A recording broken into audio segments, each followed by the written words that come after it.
Hello everyone, welcome to this series on critical approaches to literature. And in this video, we are going to discuss the second part of the psychological approach and discuss the Freud's theories. Introduction. Sigmund Freud's contributions to modern psychology are fundamental to the psychological approach in literary criticism. Freud's emphasis on the unconscious aspects of the human psyche revolutionized the understanding of human behavior and thought. Through his extensive case studies, Freud provided evidence that much of our actions are motivated by psychological forces beyond our conscious control. He compared the human mind to an iceberg, with the majority of its weight and density lying beneath the surface of conscious awareness. Levels of conscious and unconscious mental activity. In The Anatomy of the Mental Personality, Freud distinguishes between conscious and unconscious mental processes. He defines the unconscious as any mental process that exists outside our direct awareness but whose effects we can infer. Freud further explains that even the most conscious processes are only briefly so before becoming latent, capable of becoming conscious again under certain conditions. This categorizes the unconscious into two types: preconscious, mental processes that are not currently conscious but can become conscious with little effort; unconscious, mental processes that are difficult to bring into consciousness and may require significant effort or may never become conscious at all. Major premises of Freud's theories. Freud's theory is based on three major premises. Number 1. Unconscious mental processes. Most mental processes are unconscious. Number 2. Sexual motivation. All human behavior is ultimately motivated by sexuality, termed as libido or sexual energy. Number 3. Repression. Due to social taboos, many desires and memories are repressed, meaning they are actively excluded from conscious awareness. The structure of the psyche: id, ego, and superego. Freud assigns mental processes to three psychic zones: the id, the ego, and the superego. These zones interact to shape human behavior and personality. Id. The id is the reservoir of libido, the source of all psychic energy. It operates on the pleasure principle, seeking immediate gratification of instinctual drives without regard for consequences. The id is entirely unconscious, chaotic, and amoral, driven by a desire for pleasure.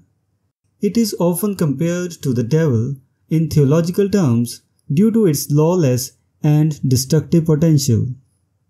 Ego.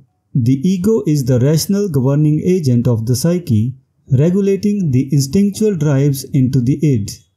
It operates on the reality principle, mediating between the demands of the id and the realities of the external world.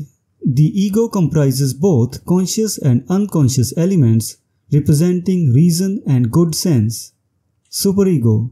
The superego is the moral censoring agency embodying societal and parental standards. It is largely unconscious and operates on the morality principle, striving for perfection and repressing unacceptable desires. The superego develops through parental influence, rewarding good behavior and punishing bad behavior. An overactive superego can lead to an unconscious sense of guilt, contributing to a guilt complex. Diagram of the psyche. Freud's diagram illustrates the vast portion of the mental apparatus that is unconscious and the relationships between the id, ego, and superego. The id is entirely unconscious, while the ego and superego have both conscious and unconscious elements. This diagram helps to clarify how these three zones interact and influence behavior. Balancing the psyche. Freud emphasized the importance of maintaining a balance between the id, ego, and superego. While the id seeks pleasure and the superego demands moral perfection, the ego must mediate between these opposing forces to maintain mental health and social functionality. Freud did not advocate for the removal of all inhibitions, but for a balanced approach that allows for healthy human behavior. Application of Freud's theories in literary criticism. One instructive application of Freud's tripartite model is found in Henry A. Murray's essay In Nomine Diaboli, where he analyzes Herman Melville's Moby Dick. Murray interprets the white whale as a symbol of New England Puritanism's strict conscience, superego, Captain Ahab as an embodiment of the uncontrollable id, and Starbuck as the ego, representing rationalism and balance. Controversial aspects of Freudian analysis.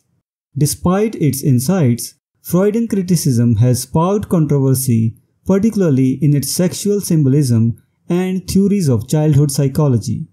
Sexual symbolism. Psychoanalytic critics often interpret concave images as female, yonic symbols, and elongated objects as male, phallic symbols.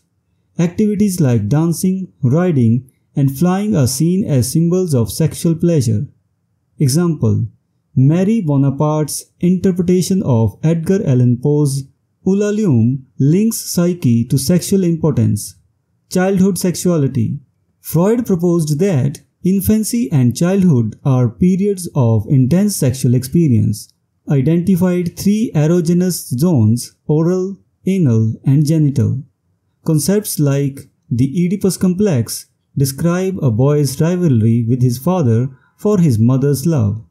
Freud's theories in practice. Freudian analysis often interprets literary characters and their actions through the lens of unconscious desires and conflicts. Oedipus complex. Seen in works like Sophocles' Oedipus Rex, where the hero's fate involves unconscious desires and patricidal and incestuous conflicts. Symbolic rebellion. Nathaniel Hawthorne's My Kinsman, Major Molyneux, can be interpreted as a symbolic rebellion against paternal authority. Conclusion. Freud's theories provide a foundational framework for the psychological approach in literary criticism. By understanding the dynamics of the id, ego, and superego, critics can explore the unconscious motivations and conflicts within literary characters. This approach offers profound insights into the complexities of human behavior and enriches the interpretation of literature, revealing deeper layers of meaning and psychological depth. However, the application of these theories must be balanced and cautious to avoid reductionist interpretations. By integrating Freudian insights with other critical approaches, scholars can achieve a deeper and more nuanced understanding of literature. So this was a discussion on the second part of psychological approach in literary criticism. We will meet in the next video and discuss some other approach. Until then, goodbye and thank you.